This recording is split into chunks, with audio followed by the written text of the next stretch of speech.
Johnny Walker is going to win this fight. Johnny Walker is going to win this fight in terms of the walkout, and maybe that's just about it. He's taking on Thiago Santos, and for Walker, he was one of those guys. We talked about it. Kevin Holland against Kyle Dawkins. Holland was our 2020 Fight Night Picks Fighter of the Year. You can find us on Twitter and Instagram at Fight Night Picks, at Craig Allen FNP, at Matt Allen FNP. And if this is your first time joining, consider subscribing and tossing us a like. It helps out the channel, but it doesn't just help out the channel. It helps you as well, because if we can reach 30,000 subscribers, there's a new show. We're going to be breaking down Dana White's Contender Series, and I know a lot of people want to see those videos, so here's your opportunity to help out the channel. But Matt, for Johnny Walker, his rise to stardom was absolutely insane. The knockout wins, the one over Ledet, the one over Cirkunov. Then he loses to Beast in 25-8, Bellator's Corey Anderson. Then he loses to Nikita Krylov, and it's not just he loses, he got totally mopped in the grappling department.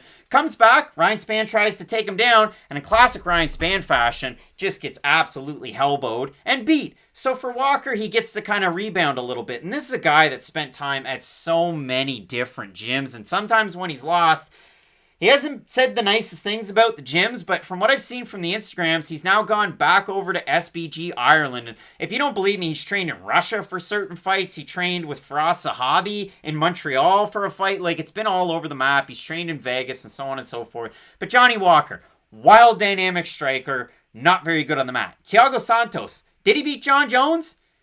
A judge thought so. Maybe. One judge thought so. Ruined both of his ACLs. And then since that John Jones fight, he hasn't looked that great. He had moments of brilliance against Glover Teixeira where we looked like donkeys for a bit for picking Teixeira in that fight. No, we didn't. I called that fight to a T. Until we didn't. Until Teixeira was able to get the finish in the third round. And then in his fight against Alexander Rakic, it was just...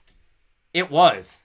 He didn't do anything, and that was the problem. This is the issue with Thiago Santos. He is a classic extremes player. We talk about this all the time. You got Chris Davis, you got Allen Iverson. Guys who rely on their athleticism so much that the second they lose any of it, it kind of makes their whole game fall apart. Now, with Thiago Santos, it is odd. Even though he did get both of his ACLs torn and reconstructed, he still has pretty good power punching, so it's not like he's completely lost his dangerous ability on the feet, but he has lost some of the dynamic movement that helped him set up all those power shots. Thiago Santos' nickname is Marreta, but a lot of people know him for his capoeira. They see him do like the dancing and the flips. He's a very dynamic fighter with his movement, but I always worry that when you have a 36-year-old fighter, I guess at the time, who tears two major ligaments in their knee, how are they ever going to come back from that? And Thiago Santos has kind of showed that, hey, I don't really kick anymore. And that's a really weird thing that I never thought I'd say. If you would have told me that, hey, Thiago Santos is going to have a weird late career half where he just kind of doesn't kick anymore and relies on his punching power,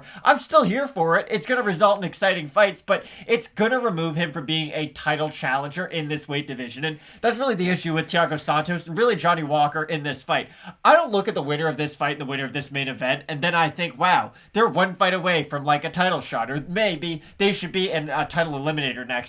I think this is just kind of a fun fight, to be honest, that either guy could win. Yeah, I look at this one, and for Thiago Santos, I could see this fight going the same way that his fight against Jan Blachowicz went, where Blachowicz is walking forward, Santos cracks him, drops him, and then just hammers away and finishes the fight. Now, Jan wasn't out cold, but you had to end that fight with a hammer fist, and he's got his hand up.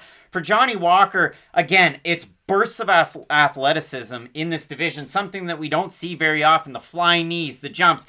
You don't want to make the comp, but I will. So you were thinking it out there. I'll say it. Michel Pereira. It's the same thing. It's just weird wildness that you just can't really predict. Is this a fight where Johnny Walker slows it down like Michel's had to do lately and start to use the fundamentals that he has in his back pocket? I think we're going to see a more complete Johnny Walker with a fuller camp at SBG where you see those pictures. He's listening with John Kavanagh. They're having a good time. They're thinking about the game plan. Here's the thing. If your grappling is a 0, do you go to SBG to make your grappling get better? No, you go to strike. Santos open a minus 160 favorite. He's a minus 171 right now. Johnny Walker open a plus 132. He's a plus 142. And if we really think about it, look at the Topology votes, Matt. 921 total votes, 70% Santos, 87% by knockout. For the 30% that have Walker, 80% by knockout. Somebody's getting knocked out, Matt, apparently, according to the fans, and the odds are relatively close. So what are you saying? Neither guy has a good chin. Here's the thing.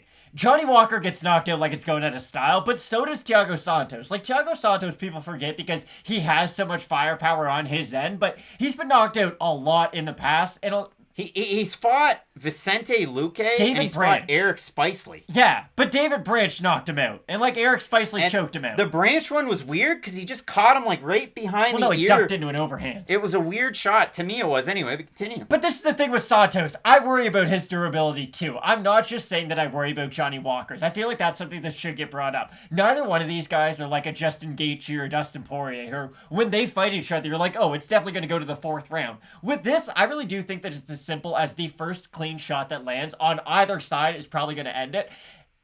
So I'm ever so slightly going to pick Thiago Santos. I can't believe I'm saying this. I think he has the faster hand speed out of these two guys, and my issue is Johnny Walker leaves his chin extremely high in the air. I know he's 6'6", so it's kind of hard to hide it, but still, his striking defense, he does tend to bring his hands down, and Thiago Santos has absolutely filthy overhands. Ask Glover Teixeira how it worked out Jimmy for him. Manoa. Exactly. So I am ever so slightly going to pick Thiago Santos, although if Johnny Walker wins, it's going to be like jumping double flying knee into a 360 spinning back. I like Johnny Walker in this fight. I think if he leads with leg kicks and he just slows down the movement of Santos and he really slows him down to just a boxer and then takes away and zaps the power, I think that's it. I like Walker. I don't like either guy's chin, so I'll throw that one out there. But I really want to hear from the Fight Night Picks fans down below. Do you have Santos? Do you have Walker? Majority of Topology fans are going with Santos in this fight. Make sure you follow us at Fight Night Picks, Craig Allen FMP, Matt Allen FMP. You check out Question Mark Kicks live 2 hours before the prelims, and our second channel, we'd really appreciate it if you did 15-minute card breaks, link down below in the description. Wild card, 13 fights. Keep it locked in with Fight Night Picks, as we always say. Let's get into it.